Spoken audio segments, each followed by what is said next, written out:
Hello everybody, this is my usual news segment. I call it Quickie on a Saturday morning.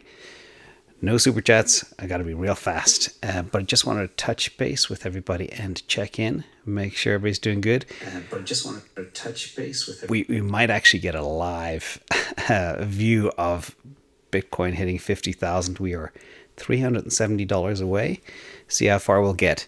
Anyway, let me grab my little thingy and let's go. So first of all, happy Saturday. I know the Europeans like this because I'm early, and this thing is not clicking. Give me 1 second. Live TV, always so frustrating. So here we go. Math, money, freedom, you guys know the drill. And of course, none of this is investment advice. So the question I'm getting hit up with all the time right now as Bitcoin is banging on the door of $50,000 is, am I too late? So this is a video I did a few months ago. Am I too late to buy Bitcoin?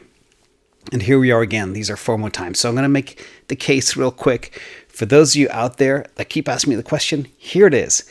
So first of all, too late to buy Bitcoin. If we look historically at the performance of Bitcoin versus gold versus the S&P 500, not saying history repeats, but over the last 10 years, it's been pretty phenomenal. Even over the last 12 months, Bitcoin's up 280%.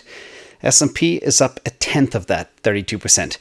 Gold is down 17%. Bad for gold. If we look at 10 years, the numbers are even more stunning. 500,000% for Bitcoin, 280% for the S&P 500, and gold is down 3%. And that doesn't even adjust for purchasing power. I always talk about the importance of looking at the debasement of the currency and tying it into gold. So if you do that, gold is actually down about 44%. It's kind of hard to believe, isn't it? So let's talk a little bit about how scarce is Bitcoin. And my thesis from day one is always about scarcity, everybody. This is why we are involved in Bitcoin. So this is the latest from William Clemente, and this is kind of a stunning chart. And I love that kid, by the way. He talks about short-term holders versus long-term holders. And for his math, basically, he says now 84% of all Bitcoin holders are long-term holders and 16% are short-term. So that's about 12.67 million Bitcoin that is tied to long-term holders. But let's dig a little bit deeper.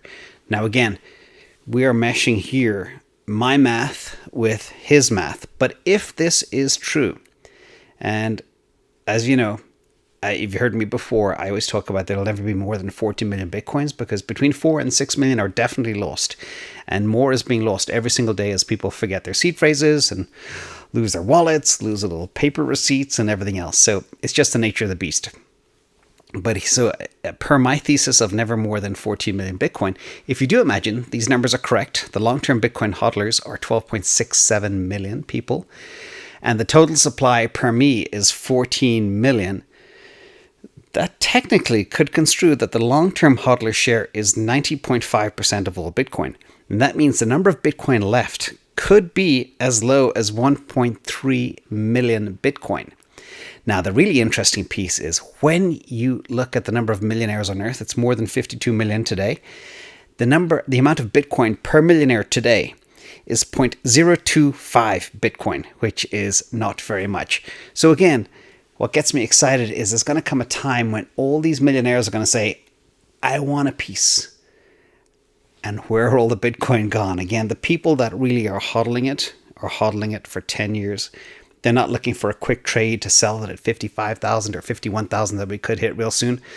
In fact, we've gone up $10 since I started, so not a big move, but juju, pump it up. So that is where we are. Now, the other thing that's also very interesting to note is the adoption. If you look at the adoption of where we are, 1.5% of the Earth's population has adopted Bitcoin, which is nothing. So you guys out there are ahead of 98.5% of the world. Now, treasuries are adopting like crazy. Pension funds have started adopting like crazy. Family offices, these are the richest families on Earth, are adopting like crazy. You got institutions, names like MicroStrategy, over 100,000, Grayscale, 650,000, Tesla, 42,000, Galaxy, 16,000. And that's just the tip of the iceberg.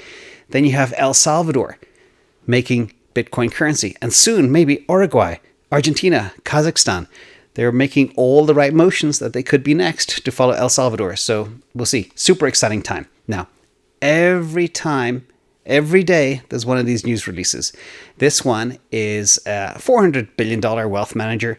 $400 billion, nothing. But they just got the green light to pump 5% of their fund into Bitcoin. Okay, who wants to do the math of 5% of $400 billion? Well, that's big. And these are happening every day. We're still early. And these guys will be buying above $50,000. Final conclusion for anybody who's still on the fence. So with the money printing, Bitcoin, I've proven many times that it can theoretically easily go to $1 million by the year 2030. Bear in mind, the true intrinsic value of that is about $540,000 at the current level of debasement and inflation and everything else. The Fidelity model I showcased in my video yesterday says $2 million by the year 2027. So buying under $50,000 today with a 20 to 40x between 2027 and 2030 doesn't mean you're too late to buy. But remember always, as in any investment, there's always a 1% chance it could go to zero. So that's it. And this is not financial advice. This is just numbers and edutainment. So it's kind of interesting. So let's look at the market real quick. Today, we're all in the green.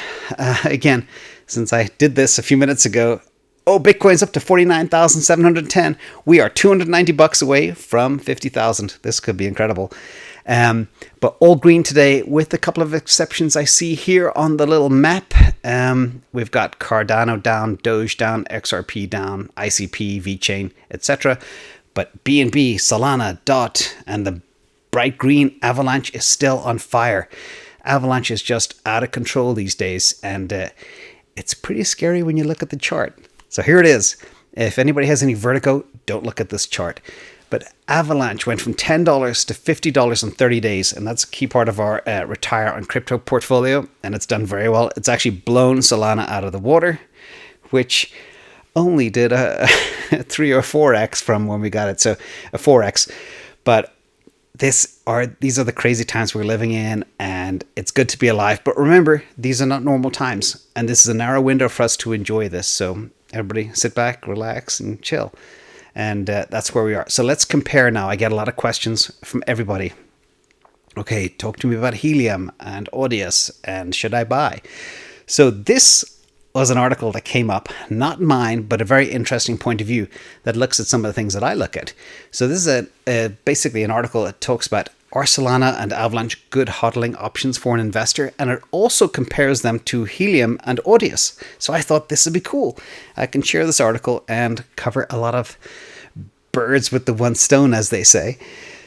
But here, the key points from the person that wrote this article is the fact that, okay, Solana and Avalanche have gone crazy, but in terms of on-chain metrics, in terms of developers and overall news, they are still very solid ones to hold. Now, they also talk about Audius that got a huge pump from the TikTok partnership. But again, not much else is happening on the development front. And then they talked about the Helium ecosystem. Surprisingly, no developer work has been seen on the network of late. So a little bit disappointing for Helium. And these are some of the key metrics you need to look at as well when you look at a protocol. So after weighing in all the aforementioned factors, it would be fair to say that Solana and Avalanche present themselves as a much better hold option when compared to the likes of Helium and Audius. Their words, not mine. So hope that answers some questions. And very quickly, just in terms of the market projection, as you guys know, I expect a little bit of softness in the S&P 500, which is a total index of all the stock market out there and also reflective of what happens around the world. So this is kind of interesting. You look at the bear case and the bull case for the S&P 500 for year-end 2021, and it's funny how people paint with such a broad brush. But net, this guy called Mike Wilson, he's the chief equity strategist at Morgan Stanley, I think. He widened his forecast range, said the bull case for the S&P 500 is to go to 4,800. Mine was 4,500. But he said out to next year, out to June 2022. And basically he said his bear case is 3,700. So we're going to be somewhere between 3,700 and 4,800, which is a nice big range. I think we'll go from 4,500. Hopefully we'll hit it. And then we'll fall down to about 4,050. maybe a wick lower if things get really, really bad out there.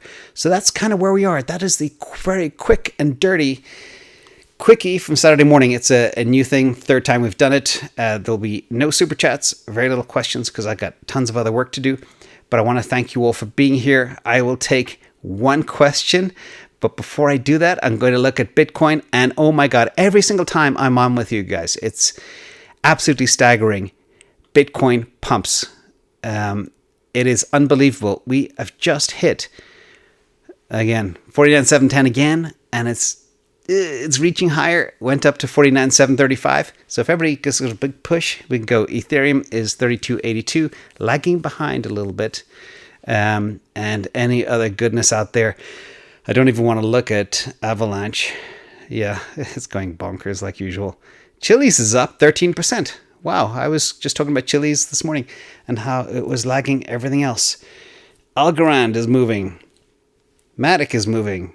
All the ones that were slow to move, I told you they'd eventually move, so here they are. Anyway, thank you everybody for being here.